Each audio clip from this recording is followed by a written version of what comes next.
Intinya, orang yang masih hidup aja bisa dirasuki. Apalagi yang sudah mati kan?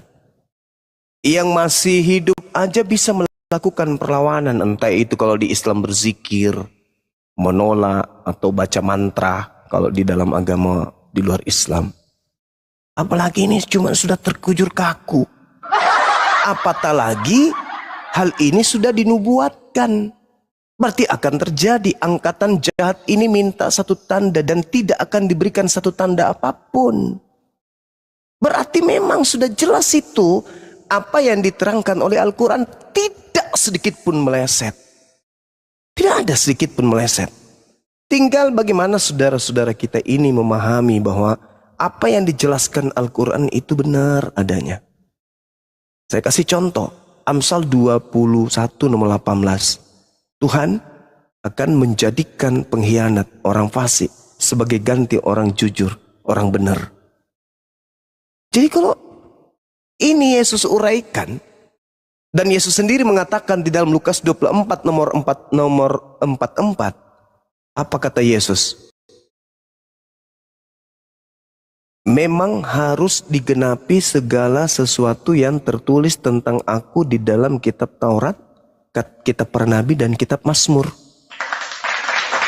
Amsal 21 itu kitab nabi. Jadi itu yang harus tergenapi. Apa yang tergenapi? Ya orang benar diselamatkan, yang menggantikan orang fasik. Di mana dikatakan Yudas itu fasik? Amsal 17:23. Orang fasik adalah orang yang makan suap. Itu fasik, makan suap. Amsal 17:23. Yudas kan fasik, makan suap? Yes.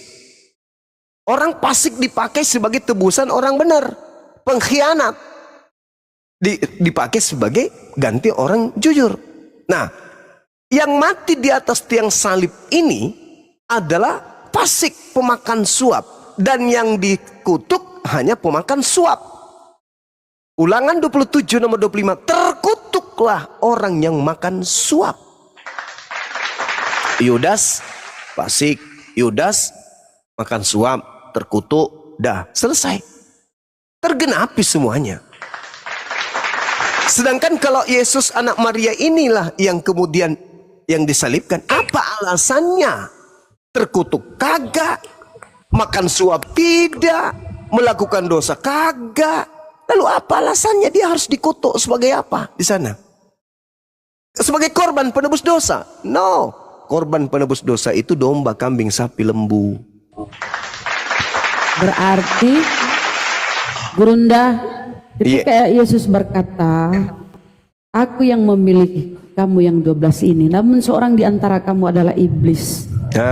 Yudas kerasukan iblis. Nah, berarti iblis inilah yang menjangkiti Yudas, sehingga iblis inilah yang dilihat oleh si Paulus. Sudah. Jangan terlalu jauh ke Paulus. Paulus itu ketemu dengan oknum ini nanti di tahun 50. Jangan terlalu jauh. Yang keluar pada hari ketiga itu aja dulu. Iya.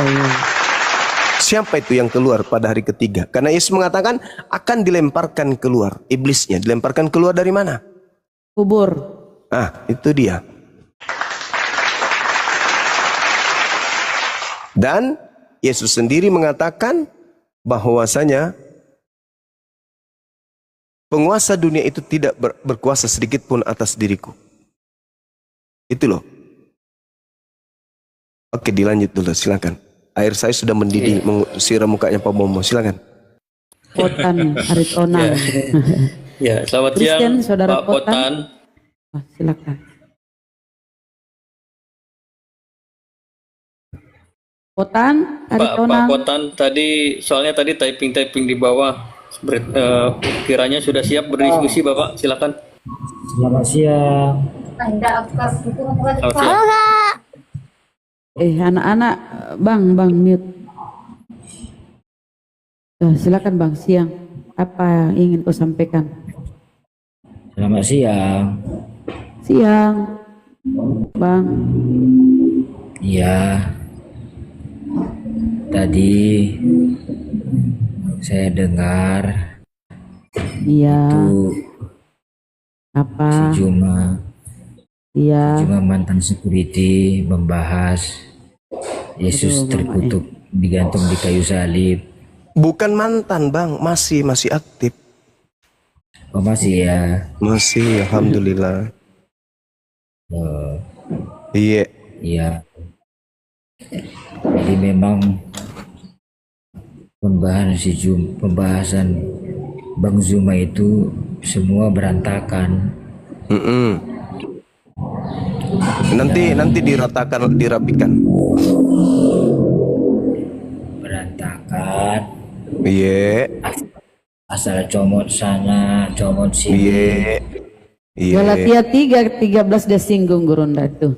Terputus. Kalau ngomong pakai data lah. Iya. Baca, tampilkan datanya di layar. Oh, gitu. Ya, jangan cuma ngomong doang, tapi datanya tak ada. Kalau Iya, saya iya, bantu iya. tampilkan di layar, Bapak siap bantah. Nanti Bang Juma sebut ayat, saya tampilkan di layar ya. Bapak bantah ya. Nanti saya akan jelaskan. Iya atau tidak, gimana Pak? cara Iya, menafsir. Bapak iya atau tidak? Oke. Nanti Bang Juma sebut ayat, aku tampilkan, Bapak bantah ya. Ya, bisa. Iya atau tidak? Bisa, Iya ya. bisa ya. Iya. Iya ya. Tapi- Oke ya. Tapi kalau saya buka data di Quran, tolong juga kalian bantah ya. Iya. Tampilkan juga ya. Kalau Bang Zuma hebat, Iya. yo seperti omongan Bang Zuma dulu, berani menantang semua pendeta. Iya pendeta tapi ya, bukan jemaat. Nah, silakan. Yo, kalau memang Bang Zuma hebat, cobalah masuk gabung ke ruang Bang RK, ke ruang Edis TV. Jangan cuma Mati nih orang. berani ngota di kandang sendiri. Begitu juga mereka sebaliknya. Ajaklah sparring, gimana bikin sparring gitu kan. Kau mau diskusi atau mau curhat? Kalau cuma ngota di kandang sendiri, ya merasa paling hebat sendiri. Udahlah di mute aja itu, kita sapa Merasa Putri. Izin. Curhat aja. Izin Bunda Rahma. Mute aja, Izin mute. Bunda Rahma. Ya siap. Pak Potan, mohon izin Pak Potan. Ini ada saran pribadi dari saya untuk Bapak. Bang Juma punya channel YouTube namanya Zulkifli M Abbas Official. Itu dari kurang lebih 4 sampai 5 tahun lalu. Bapak bisa cari. Sebentar. Bapak diam dulu. Saya ngomong dulu. Bapak bisa cari mau Bang Juma yang datang ke room Kristen, mau Bang Juma head to head 1 lawan 1, mau Bang Juma dikeroyok, semua edisi ada di situ Pak. Tapi nggak ada satupun yang bisa mengalahkan beliau, insya Allah. Ya Pak ya, saran saya itu ya Pak. Oke ya. Ya Bapak tunggu di bawah ya. Oke, terima kasih. Ya silakan Pak Julian, selamat siang.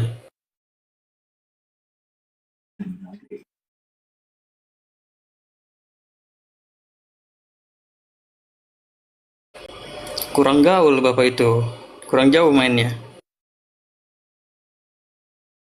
Gak ada lain andalannya apa? Pendetamu kek yang hebat-hebat. Lanjut. Kita naikkan lagi.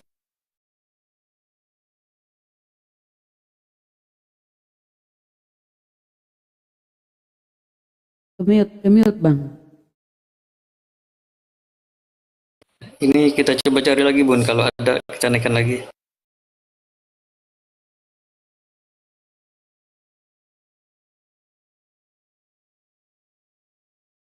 Kula Papa, selamat Udah Bapak siang. ini kok maksa naik.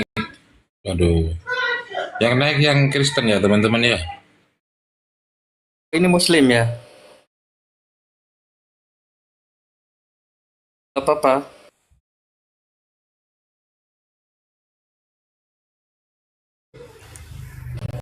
Kula Papa. Dia Muslim dia.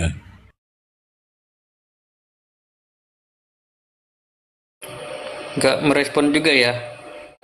Mohon izin ya Bang.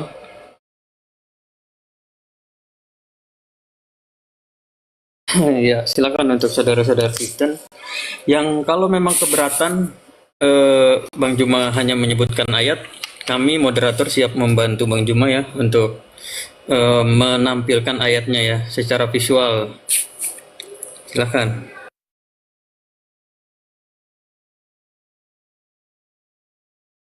Akulah papa maksa lagi naikin. Coba Tat dikasih dulu mau ngomong apa barangkali. Iya, saya sudah saring. Komentar-komentarnya itu Islam dia.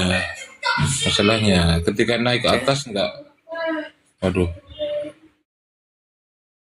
nggak ngomong.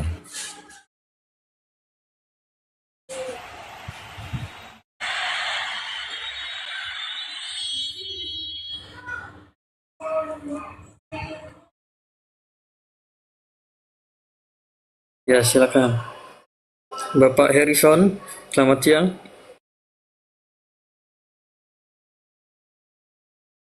Selamat siang Pak Harrison.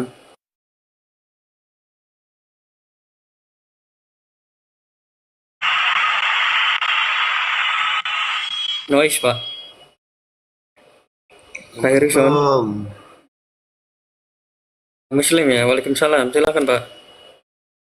Muslim nyimak aja bang. Oh, ya, terima kasih. Ya, makasih. Assalamualaikum. Ini Kristen, ini is the Salam.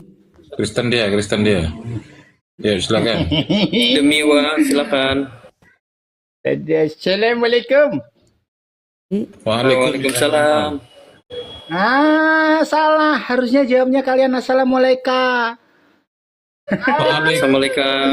Saya sudah jawab waalaikum ya ahlan nar. Sudahlah. Ya. Ya itu yang nggak bisa, yang nggak paham tentang agamanya sendiri direvisi dulu itu ya. Oke. Cuma iya. tadi bilang Silakan, Pak. kalau dia pernah dikeroyok itu dalam imajinasi atau di mana itu? Pernah dikeroyok menang gitu. Bilang saya Pak. Jangan bilang saya. Rizal 2. Oh gitu. Bapak kalau nggak Itu percaya, dalam imajinasi atau di mana Pak? Oh ya, oke. Ini ya Pak ya. Oh gitu. Bapak kalau nggak Gimana, percaya bisa lihat di channel Zulkifli M. Abbas Official di YouTube. Oke? Ada lagi yang mau Bapak sampaikan? Nggak ada. Nggak ada sama sekali. Nggak ada apa, Pak? Gitu. Nurul, Nggak ada kenapa ya, dia Tuhan. Emang nggak ada, stres ya? Oke. Panasan. Iyo, nggak jelas. Stres dia. Anak baby, ya nak. turun dah live. Mute, mute. Boleh iso. Anak baby. Astagfirullahaladzim. Haten. Ya teman-teman, mungkin belum minum obat. Tahu gitu tadi saya resepin dulu. Kejang-kejang. Gejalanya apa Pak? Saya resepin. Laku kok resep dari saya di dimanapun. Iya, kalau nggak percaya ketika Gurunda itu sering masuk ke komal-komal Kristen dan dikeroyok, tapi beliau tetap tegak berdiri kokoh. Ya, akhirnya di kick gitu kan. Silakan, masih ada jejak digitalnya mulai dari 4 tahun yang lalu atau 1 tahun yang lalu di YouTube beliau. Silakan dicek sama si Edis putar-putar, edisi butar-butar gitu. Judulnya seperti itu. Silakan dicek teman-teman kalau nggak percaya. Edis tuh nggak ada ilmunya dia.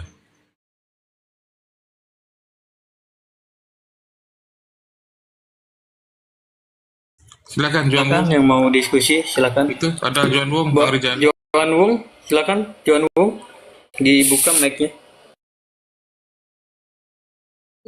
Udah. Bapak silakan. Iya. Bisa bertanya? Halo? Bapak dari Kristen ya Pak ya? Iya Kristen. Bisa bertanya? Iya, oke. Ada yang mau ditanyakan, silakan Bapak. Sunan Ibnu Majah 1909. Coba buka ya. Sunan Ibnu Majah 1909.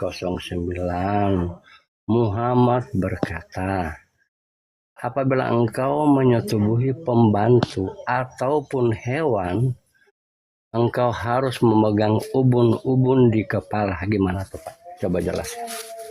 Apa pertanyaan saya gini. Apa Ya, Sunan Ibnu Majah 1909. Iya. Bisa ditampilkan, Pak? Waduh, HP aku cuma satu. Coba Bapak buka aja. Sunan Ibnu Majah 1909. Apabila engkau bersetubuh dengan pembantu ataupun hewan, maka hendaklah engkau memegang ubun-ubun di kepala. Pertanyaan saya, kenapa Muhammad memperbolehkan Ya. menyetubuhi Izin Pak, hewan saya dan khawatir yang pembantu? Bapak tampilkan itu, ya izin Pak, saya khawatir yang Bapak tampilkan itu dari Hadis palsu. saudara Bapak sendiri buatannya gitu. Ya baik ya Pak, saya tampilkan ya Pak. Sunan Ibnu Ya Majah baik, itu saya nggak ada. tampilkan. Nggak ada orang Kristen bikin-bikin hadis di dunia, nggak ada. Ya, oke. Saya bacakan ya Pak. Bapak kan minta Ya. saya yang tampilkan. Ya. 1909 betul nggak Pak? Sunan Ibnu Majah Ya. Berapa angkanya tadi? 1909 1908 1909. Tadi Bapak bilang mendatangi siapa? 08. 08, oke. 8. Ya. Bentar ya. Bentar, Pak.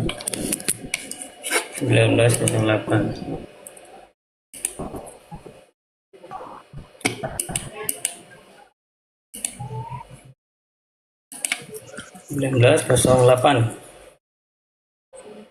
Iya. Ya. Ini Pak, betul 1908. Iya, coba buka. Ya.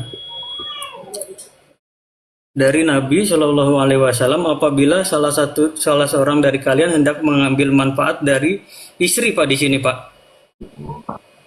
Iya, terus lanjutkan dulu. Iya, dari istri Pak. Jangan Tadi Bapak bilang apa? Jangan Iya, Bapak potong-potong, kok nggak lanjut sebut lanjut. istrinya di sini? Nggak, kenapa Iya, istrinya nggak disebut? lanjut, Maksud saya lanjut gitu. dulu. Ah, Lanjut atau dulu, pembantu jangan. atau hewan hendaklah ia memegang ubun-ubun Pembantu. sambil mengucapkan Allahumma ini. Ya, Jadi istri, pembantu dan Allahumma hewan. ini as'aluka. Ya. Kemudian Allahumma ini as'aluka min khairaha. Silakan. Mm-mm. Artinya, ya Allah, sesungguhnya aku memohon kepadamu dari kebaikan-kebaikan yang telah kau berikan kepadanya, dan aku berlindung kepadamu dari keburukan-keburukan yang kau berikan kepadanya. Baik. Keburukan. Terus. Pak, di sini mengambil manfaat. Dengar ya, saya minta izin dulu Pak. Saya pengen minta izin dulu sama di sini, soalnya ada Ustadz Arif, ada Gurunda Juma. Saya minta izin dulu. Pak, Apakah mau saya siapa diperkenankan? Sebentar Pak, sebentar. Saya minta izin dulu. Pak Ustadz Arif, apa Pak Ustadz Arif yang mau jawab atau saya terangkan?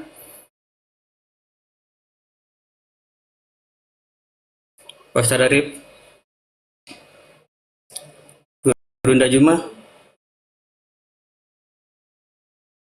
Ya baik, Pak. Di dalam hadis ini, karena tidak ada jawaban ya, di dalam hadis ini mengambil manfaat itu dari istri itu perihal bersetubuh, Pak. Ya. Nah, kemudian perihal pembantunya tidak disebutkan bersetubuh, Pak, di sini, ya. Ya, manfaat dari istri kan ya hubungan badan, ya, yang kita sama-sama tahu lah. Ya, manfaat dari pembantu itu ada juga. Nah, kemudian apa manfaat yang diambil dari hewan ini? Ya dipotong, Pak. Nah, ini pada saat mau potong hewan, doanya ini juga. Ya, hewan itu kan bisa kita bisa kita makan. Nah, sebelum disembelih itu doa juga dengan doa ini, Pak. Seperti itu jawaban dari saya. Mungkin nanti bisa ditambahkan oleh Ustadz Arif apabila sudah bisa monitor. Ustadz Arif. Ustadz Arif. Ya, saya kira itu jawaban dari saya, Pak, mengenai hadis ini. Ada lagi yang mau Bapak tanyakan? Saya izin dulu ya, teman-teman. Saya nggak ada bermaksud lancang ya. Silakan Pak Johan, dibuka mic-nya. Keberatannya di sini tidak disebut kata istri. Johan, silakan di open mic-nya, Pak.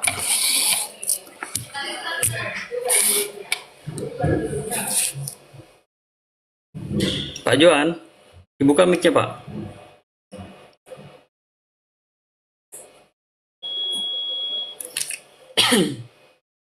Pak Johan, dibuka mic-nya, Pak.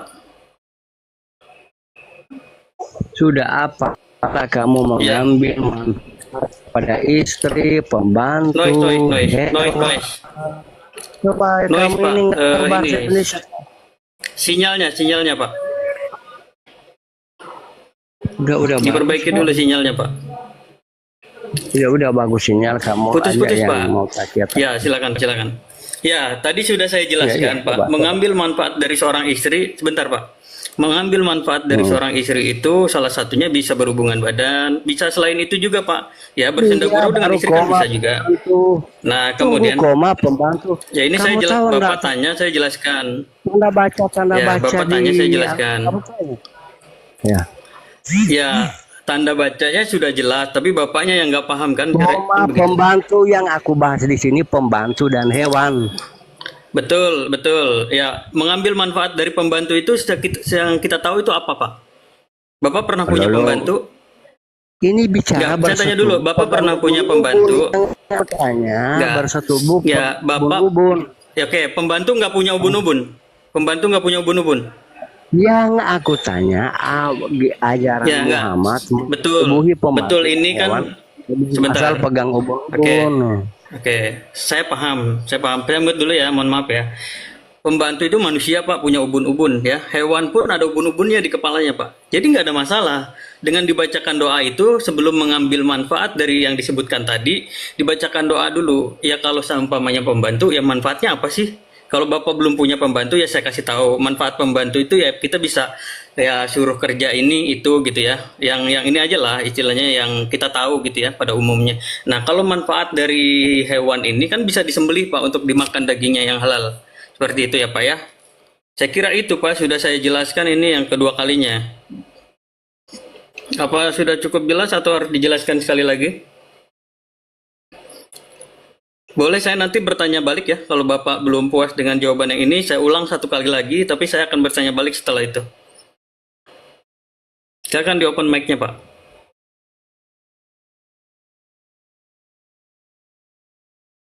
Dibuka mic-nya, Pak. Kamu ini congor-congor. Halo. Iya, Pak. Kalau jawaban saya salah, ini ada 1.300 Salah memandang, Pak. karena kamu nggak tahu Sebentar, tanda baca. sebentar. Apabila Sebentar. Bukan. Jawaban salah bukan. Kalaupun jawaban saya salah bukan menurut Kristen, tapi menurut ulama-ulama. Kalau seumpama ada guru-guru di sini yang menyaksikan saya menjawab perihal hadis ini lalu salah, saya siap menerima DM kritikan bahwasanya jawaban saya salah ini. Kalau memang saya salah gitu ya. Tapi nggak mungkin jawaban saya salah ini menurut Kristen, nggak mungkin. Ya, harus menurut ulama-ulama atau istilahnya Islam-Islam yang punya kompetensi. Dari 1,3 penonton ini, apabila jawaban saya salah, tidak sesuai dengan ulama, ini kan yang saya tahu ya. Saya juga pernah baca dan saya pernah mendapatkan penjelasan ini dari ulama yang saya kenal. Nah, menurut mereka ini maksudnya ke arah situ gitu. Kalau seumpama nanti ada Muslim yang bilang ini jawabannya salah, silakan DM saya. Enggak, itu Ya, silakan DM manfaat. saya. Tahu itu manfaat ya, manfaat. Kalau soal istri itu ya persetubuhan.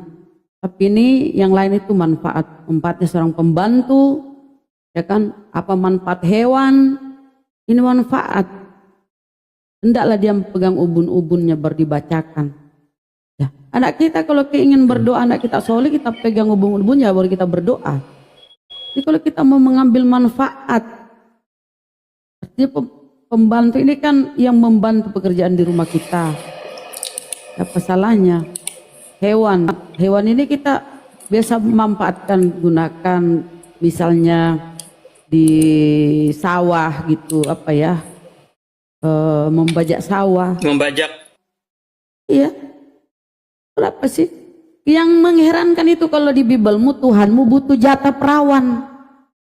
Itu mau diapain tuh perawan tuh, Tuhanmu jatah perawan? Ayo. Bunuhlah segala yang sudah bersuami, yang tidak perawan lagi disuruh bunuh. Disuruh matikan semua. Bunuh segala yang bernyawa, yang perawan sisain. Perawan jangan dibunuh. Kenapa Tuhan memerintahkan perawan jangan dibunuh? Ternyata dia minta jatah. Gurunda Juma sudah kembali. Silakan Iya, Bang Juma. Halo. Ya, silakan Bang Juma. Maaf tadi aku menjawab. Ya apa? Tadi ada tamu, ada yang bertanya atau apa? Ya, tanya soal hadis, Gurunda tadi beliau nanya soal hadis. Yang bertanya Yang siapa? mengambil manfaat ini Joan. Oh, Oten. Iya. hadis yang mana itu? Oten. Dek? Yang mana? Tadi Hadis Ibnu Majah Remaja ya, Pak, ya, 1908. mengambil manfaat Ya. dari istri, dari pembantu dan dari hewan. Kok dibacakan doa di ubun-ubun? Sepertinya beliau menganggap hadis itu ya semuanya untuk bersetubuh, Oh. Gurunda. Waduh. Sepertinya gitu. Saya bisa tampilkan sebentar lagi. Mati meja. meja. Mati meja. Nggak bisa, maksudnya itu mengambil manfaat. Allahumma inni as'aluka min khairiha wa khairi ma jubilat alaihi wa a'udzubika min syarriha wa syarri ma biha alaihi. Itu kan? Oh, betul, Gurunda, betul. Nah, Masya Allah. Di situ tidak ada kata bersetubuh. Coba suruh dia tunjukkan kepada kita kata bersetubuh di situ ada nggak dalam bahasa Arab? Ya, dalam Arabiknya nggak ada. Jadi ini orang bertanya sudah porno duluan dia. Padahal di dalam kaidah Islam itu menyetubuhi binatang itu haram hukumnya. Malah dikatakan di dalam hadis Rasulullah, barang siapa yang menyetubuhi binatang maka bunuhlah dia. Hadis Tirmizi 1444 dan juga di dalam Abu Daud 4464 dan juga Ibnu Majah 2564. Barang siapa yang menyetubuhi binatang bunuhlah dia. Itu perintah. Dan juga di dalam Al-Quran surah Al-Mu'minun, barang siapa yang menjaga kelaminnya walladzina hum li furujihim hafizun illa ala azwajihim, kecuali kepada istrinya, maka sesungguhnya mereka akan tidak tercelah. Nah, berbeda dengan Kristen. Kalau di Kristen itu menyetubuhi cicak, kucing, ayam, sapi, biawak, kodok, nyamuk itu bisa. Hamsa Dalilnya, dalilnya kalau kita lihat dalam dalilnya di Kristen boleh menyetubuhi kodok, kucing, sapi, biawak, semua bisa disetujui. Laki-laki pun bisa. Dalilnya ada di 1 Korintus 6 nomor 12. Tuh dalil. Enggak ada. Baca dalilnya, baca. Enggak Baca dalil. ada perintah Baca gitu. dalil. Saya udah kasih 1 Paulus Korintus tidak- 6 nomor Paulus tidak pernah 12. Persetubuhan Itu tidak dalil ada. kok. Dalil kok. Kenapa enggak seperti itu? Pak, Di dalam kitab dengar saudara dulu. ada kok. Kenapa Dengerin Anda dulu. ingkari? Tirmisi kenapa Anda ingkari? 1375 Tirmisi 1375 Muhammad pergi ke suatu tempat pelacuran, lalu dia membayar seorang perempuan 7 ekor. Jangan fitnah seperti itu, Pak. Ini dulu dalil yang tadi dulu kamu selesaikan. Ada nggak kata bersetubuh di situ, menyetubuhi? Ada nggak?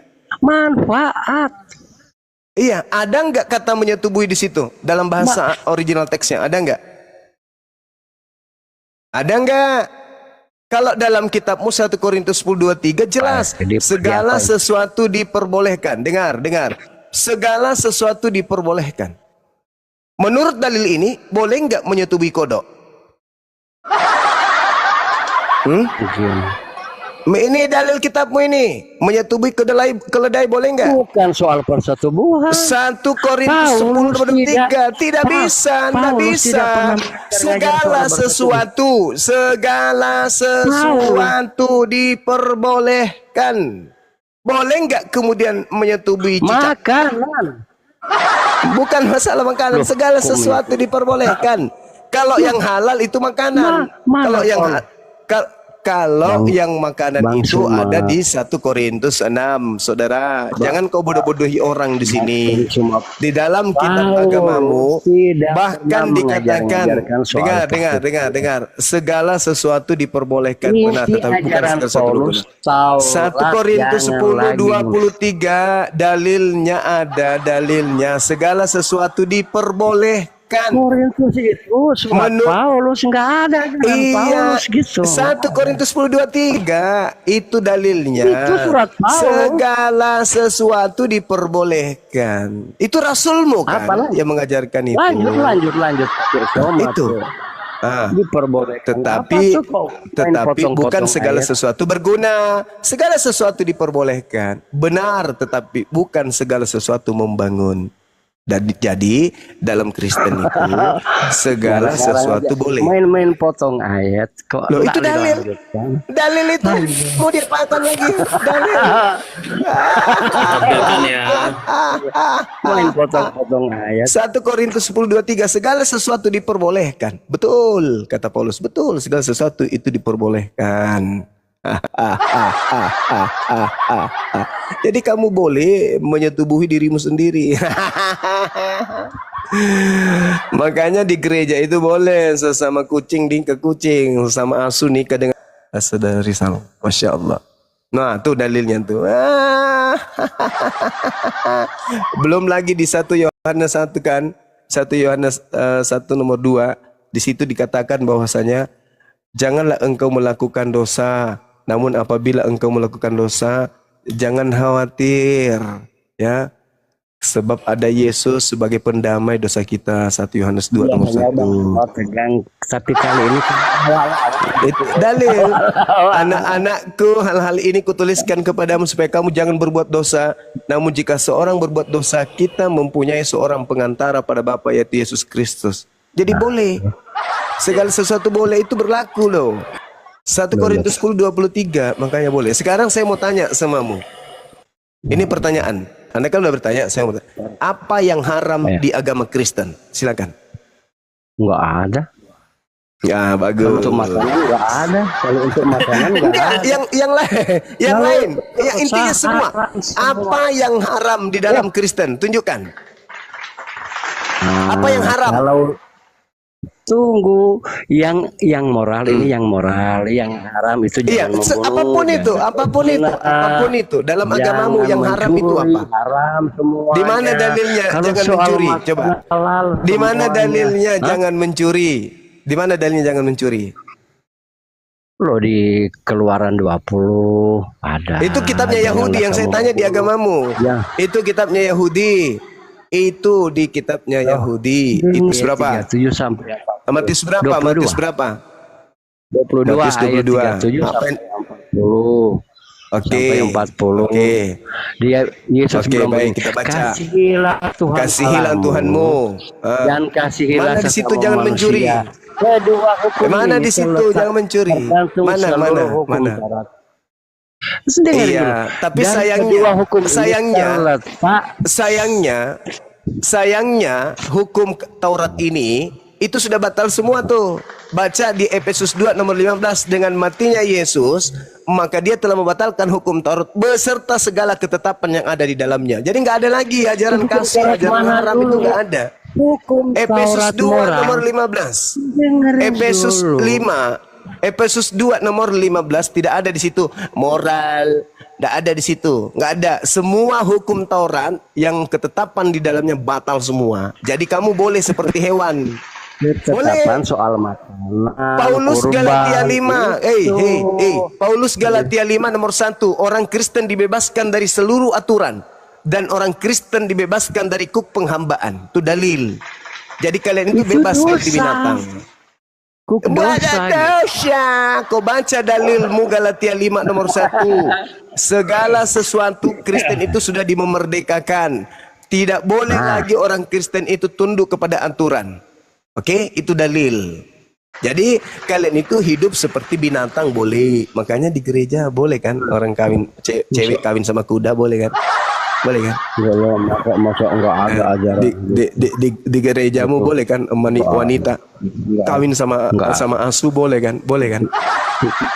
Di gerejamu Itu boleh lawak-lawak, Bang Suma. boleh Jadi laki makanya sama aku- laki boleh kan? Bang Suma, Laki sama laki boleh kan? Hei, laki kali ini sama laki kayak boleh kan? lawak-lawak. Ya kan? Ya kan? Hah? Perempuan dengan perempuan digeranyuk boleh kan? Sekiranya Enggak, kalian Bang. yang mayoritas di Indonesia, maka akan dilegalkan pernikahan sejenis di dalam gereja di Indonesia ini. Sayangnya kalian minoritas. Makanya, saudara, makanya negara tertinggi penyakit AIDS itu negara yang mayoritas penduduknya Kristen. ajaran Nah, ajaran negara tertinggi, 10 negara tertinggi ya penyakit kelamin itu semuanya 10-10-nya di negara surga, mayoritas laki Kristen. dan Kenapa laki-laki demikian? kawin. Kenapa demikian? Karena segala sesuatu boleh di agama Kristen berdasarkan surat nabinya, yaitu Paulus. Kabur. Nggak bisa dia. Nah, sedangkan dalam kaidah Islam di hadits dikatakan barang siapa yang bersetubuh dengan binatang maka bunuhlah dia. Jadi dalil yang dibawa tadi berdasarkan Ibnu Majah, hadis berapa tadi itu Dinda? Ibnu Majah nomor berapa? 93. Di situ jelas. Ah, di situ 1903. 1908 kalau nggak salah. 19 Pemanfaatan itu, Iya, iya. pemanfaatan istri. di pemanfaatan situ hewan. tidak ada sama sekali kata bersetubuh. Jadi terhadap Tolong istri dikoreksi Ustadz Arif, Gurunda Juma, barangkali jawaban saya salah tadi. Enggak, itu pemanfaatan. Iya, iya kemanfaatan, tidak ada mengenai bersetubuh. Situ nggak ada kata bersetubuh di sana. Alhamdulillah. Nggak ada kata Alhamdulillah. bersetubuh. Jadi kepada hewan manfaatnya apa? Kepada pembantu manfaatnya apa? Kepada tumbuhan manfaatnya apa? Kepada air, laut, segala-galanya manfaatnya apa? Nah, yang disebutkan dalam hadis itu ada 3. Istri. Kalau istri manfaatnya ya jelas kita tahu kalau istri. Kalau pembantu manfaatnya apa? Kita tahu jelas manfaatnya apa. Kalau hewan manfaatnya apa? Kita sudah tahu. Itu kata Nabi Muhammad. Maka ketika kalian kemudian memanfaatkan 3 hal ini sesuai dengan kodratnya, fungsinya masing-masing, maka kata Nabi Muhammad, berdoalah, ya Allah, sesungguhnya aku memohon kepadamu dari kebaikan dan kebaikan yang telah engkau berikan kepadanya, dan aku berlindung kepadamu dari keburukannya dan keburukan yang engkau berikan kepadanya. Itu maksudnya, tak ada hubungannya dengan bersetubuh. Berbeda dengan yang 1 Korintus tadi. Jelas di situ, tak ada sesuatu pun yang haram, semuanya dibolehkan.